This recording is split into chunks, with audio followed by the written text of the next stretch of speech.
In today's video, I'm going to show you how to fix the Klarna error that says we couldn't verify your details. This issue usually crops up when some of the personal information you've entered doesn't match up with Klarna's verification system or if there are complications related to your credit history. Let's go through this step by step to help you resolve this issue. First, take a moment to meticulously double check all the information you've provided.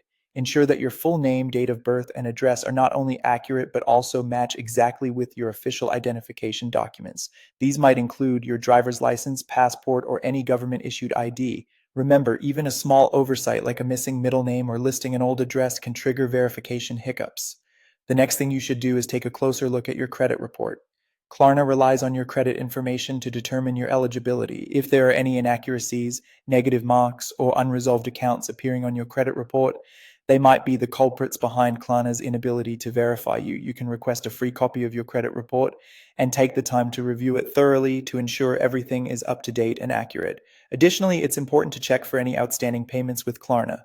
If you've missed payments or have unpaid balances from previous purchases, this could be why Klarna is blocking new transactions or verification attempts. Clearing up these dues and ensuring everything is paid off will improve your standing with Klarna. Another useful step is to connect your bank account to Klarna. By linking your bank account, you help confirm your identity, thereby enhancing your chances of approval. It essentially shows Klarna that you have a valid and active financial account. Keep in mind that your age and credit history are significant factors as well. You must be at least 18 years old to use Klarna, and having either a limited or negative credit history can complicate verification. If this is your situation, consider taking steps to build up your credit score before proceeding. Also, try placing an order for a smaller amount. Sometimes Klarna might decline larger purchases for new users or those with a limited credit history, so starting with a lower amount could make a difference.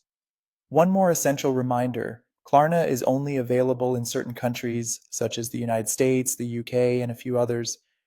If you're trying to use Klarna from a country that's not supported, you might run into verification issues as well because it's simply not available there. So that's a comprehensive approach to resolving the Klarna "we couldn't verify your details" issue. Hopefully, one of these steps will get you verified and enable you to start using Klarna successfully.